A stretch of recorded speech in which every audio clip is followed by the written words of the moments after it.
¿Qué tal amigos de Politiquero Noticias? Es un gusto tenerlos ya de nueva cuenta en esta video información.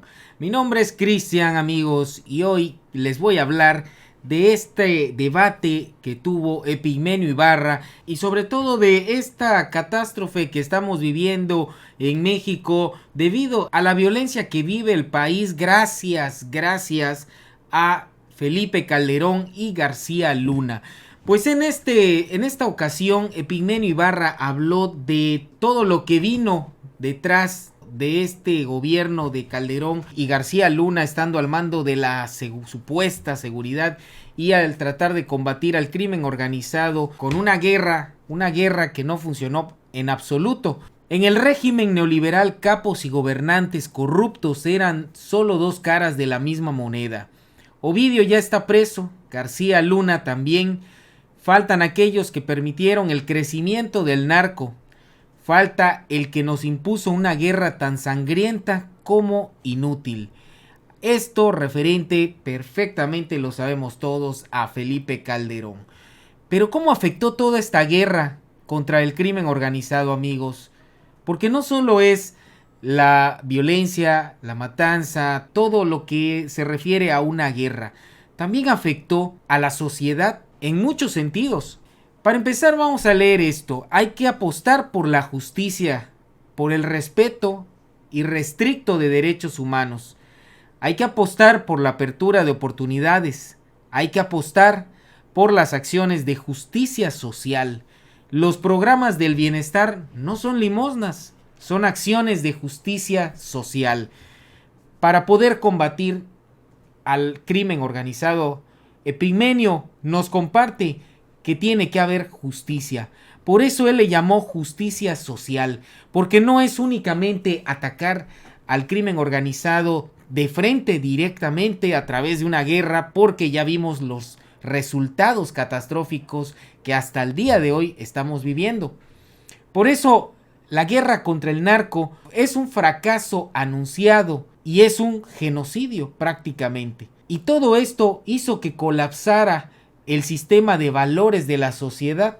¿Por qué? Porque como hemos visto, esto trasciende no solo en la violencia, trasciende en lo político, trasciende en la sociedad, trasciende en el Estado de Derecho y hasta en la soberanía nacional. ¿Cuántas veces hemos visto a todos, a los neoliberales cuando estaban en el poder, entregados completamente al gobierno de Estados Unidos? Y hasta la fecha escuchamos cómo critican al presidente, señalando que cómo nos vamos a pelear con el mayor socio comercial que tiene México, el cual tenemos un 85% de nuestro comercio con ese país. ¿Cómo vamos a poder pelear? Es que nadie está peleando nada, simplemente está defendiendo la soberanía nacional, el presidente López Obrador.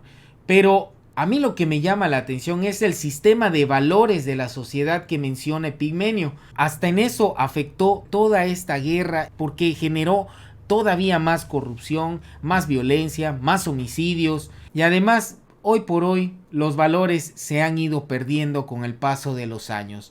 Y no hablo de valores de la sociedad únicamente, principalmente los valores de los políticos que evidentemente no tienen. ¿Por qué?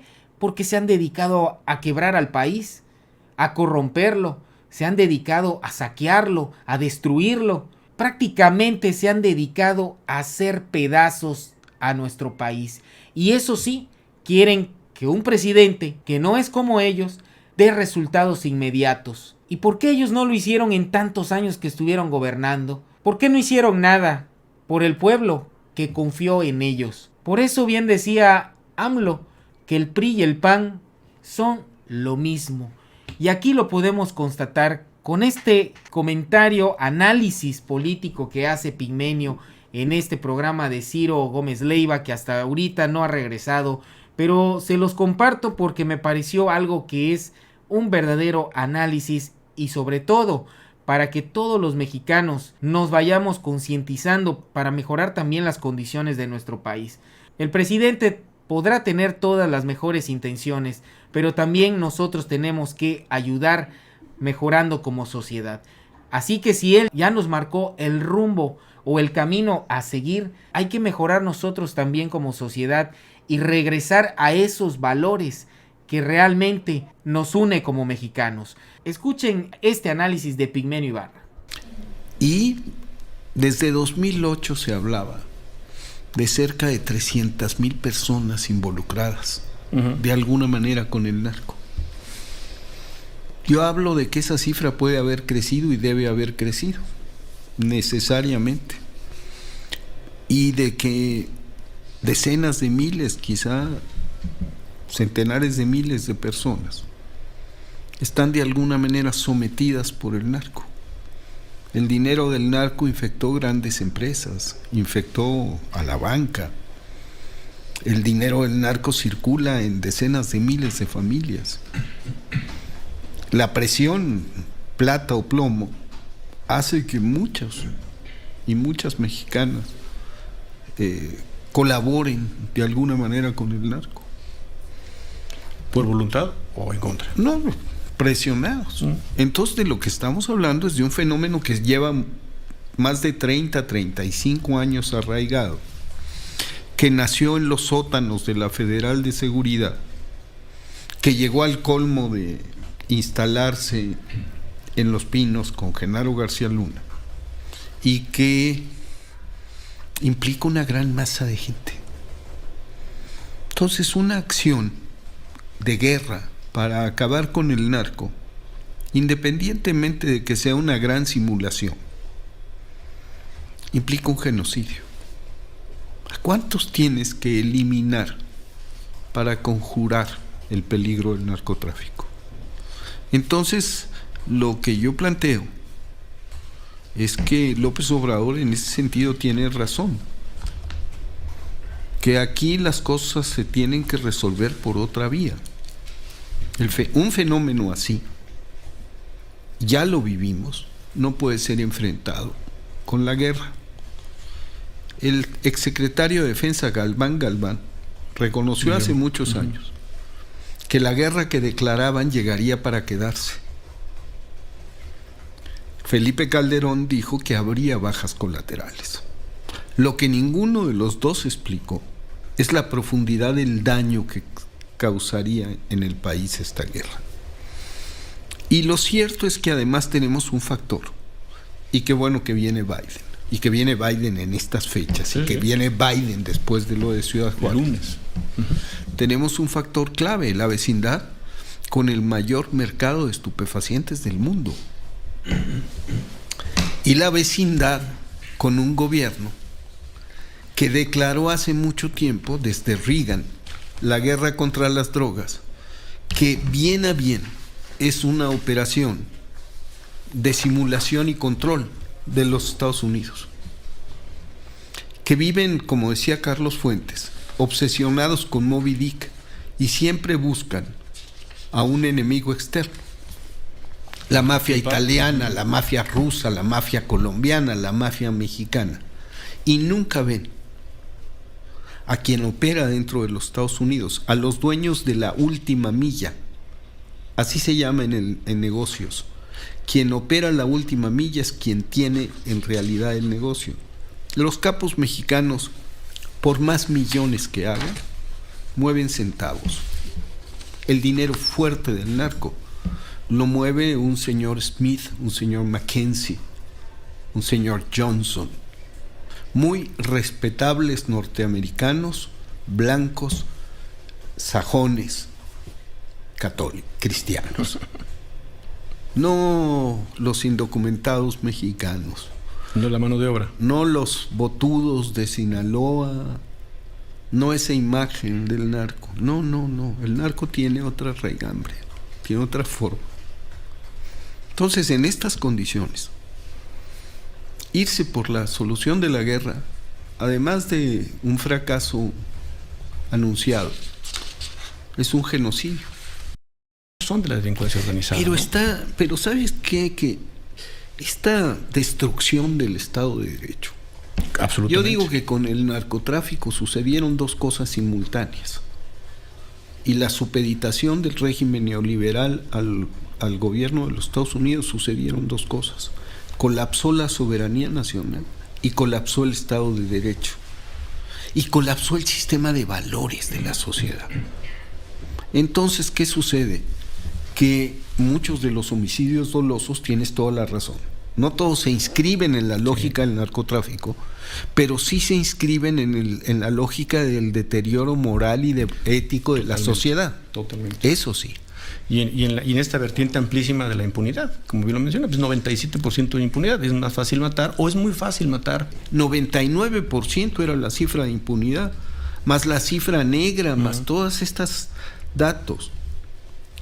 Entonces, creo que la apuesta por la construcción de la paz, que es una apuesta de tiempos, con otro tiempo, con otra visión, pues puede desesperar a mucha gente, pero lo que quiero poner sobre la mesa a esa gente que se desespera es decirle, miren, la otra opción nos trajo a donde estamos. Entonces hay que apostar por la justicia, hay que apostar por el respeto irrestricto a los derechos humanos, hay que apostar por la apertura de oportunidades, hay que apostar por las acciones de justicia social. Los programas del bienestar no son limosnas, son acciones de justicia social. Así lo plantea el gobierno federal, correcto. Esos son, si redistribuyes la riqueza, si das oportunidades a los más pobres, estás haciendo justicia. Y el enemigo principal del narcotráfico, el único valladar para detener al crimen organizado es la justicia. La justicia distributiva, la justicia social y la justicia a secas.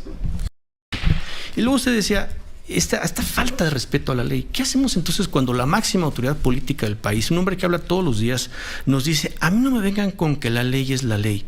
No es un cruce de mensajes. No, eso se refería a una cosa muy específica. Es como aquello de al demonio con las instituciones. Con sus instituciones.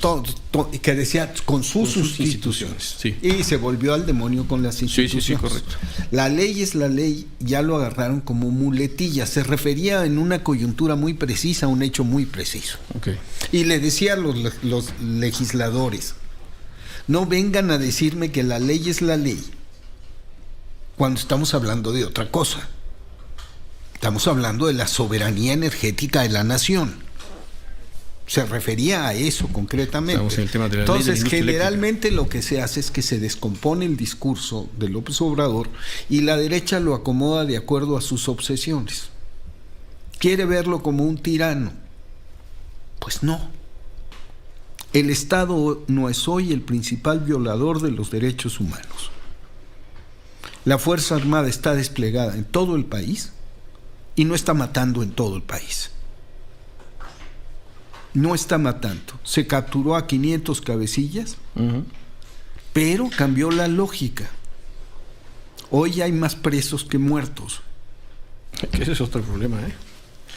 Hoy hay más presos que muertos. Eso tiene una bronca, porque ¿qué haces con severa, tantos ¿no? presos? Pues sí, Te pasa lo de Juárez. Apurados, claro. Porque además del otro asunto, ¿qué pasa con el sistema judicial en México? Nora Piña tiene en sus manos un paquetote. Tiene que reformar al Poder Judicial. Ese es el gran pendiente. Hubo una reforma, me parece relevante, quizá incompleta, pero relevante con el ministro Saldívar, ¿no? Reconocida, así. Después como que parecía que se distanciaban, pero yo creo que sí hubo un avance, ¿no? Hubo un avance, pero falta mucho. Falta mucho. Hay muchos narcos que salen por decisiones de jueces. Sí. Hay criminales que eluden la justicia. Pero también probablemente hay fiscales que no hacen bien su trabajo, ¿no? Pues sí, esto tiene que ver con los fiscales, Ministerios públicos, procuración de justicia e impartición de justicia. Ese aparato hay que reformarlo a fondo. Ese es el gran pendiente. Porque de nada sirve todo lo demás si esto no funciona. Si el fiscal no integra bien el caso, no, pues se cae. Y luego el juez mira hacia otro lado y encima lo mandan a una prisión donde tiene privilegios el criminal y sigue operando. Y encima tiene razón legal de su reclamo, pues está frito. Estamos fritos. Pues sí. No está estamos fritos todos. Nosotros, pues, la sociedad. Entonces, Yo insisto en que las soluciones deben ser integrales y a fondo y que van a tomar más tiempo. Se lo he dicho a Ciro desde hace muchos miércoles. Sí, hablan de los 100 años, ¿no? Pues va a durar, va a tardar, pero se está avanzando. Se está avanzando, la gente lo sabe. Yo sí siento en la calle conciencia de que el problema es muy grave. Sí, y conciencia de que la apuesta no puede ser por la guerra. Hay sectores, hay este sector muy estridente que quiere que mañana se resuelva todo esto y que clama por un regreso de Calderón, por García Luna. Ya lo vamos a ver sentado en el banquillo de los acusados. Ya va a llegar. Ahora sí que ya va a llegar esa hora, ¿no? Ya está corriendo el reloj. Tic-tac, tic-tac. Enero 9, 2023. Esta imagen lo dice todo, amigos, pues ya se acerca el juicio de García Luna, en la cual puede ser que Felipe Calderón salga salpicado de toda esta corrupción con el crimen organizado que tanto daño le ha ocasionado a nuestro país. Aunque la fecha ya fue cambiada para el 17 de enero del 2023, amigos.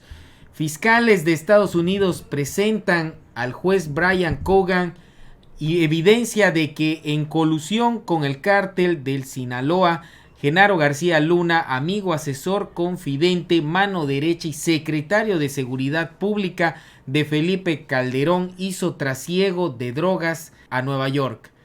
Tic-tac, tic-tac. Este diría yo que es uno de los peores, porque no se puede decir de los otros, porque la verdad es que hay muy poca diferencia entre un sexenio como el de Peña, como el de Fox, como el de Calderón, Salinas, Cedillo. Cada uno tuvo pues sumamente un gobierno desastroso, pero por la guerra y por todo lo que ha conllevado a nuestro país, esa mentira de la lucha por erradicar el narcotráfico en México. La verdad es que considero que este es el que peor daño ocasionó a México. Politiqueros, es un gusto que me hayan acompañado en esta videoinformación. Como siempre, los invito a suscribirse al canal, amigos. Aquí recuerden activar la campanita para que les lleguen las notificaciones de todos nuestros videos. Si el contenido del video les gusta, por favor regálenos su poderoso like y compartan el video con sus amigos, ya que de esa manera ustedes nos ayudan a llegar a más personas y hacer más grande esta comunidad, pero sobre todo nos ayudan a que esta información llegue a personas que quizás no saben ni qué sucede en nuestro país y que a lo mejor son engañados por la oposición y los chayoteros, que quizás tienen incluso más medios para desinformar a la población. Así que ahí se los encargo, politiqueros. Ustedes siguen siendo parte de esta transformación del país y nosotros seguiremos apoyando al presidente López Obrador y a la 4T. Por mi parte es todo, amigos. Nos vemos en una siguiente videoinformación. Es cuanto.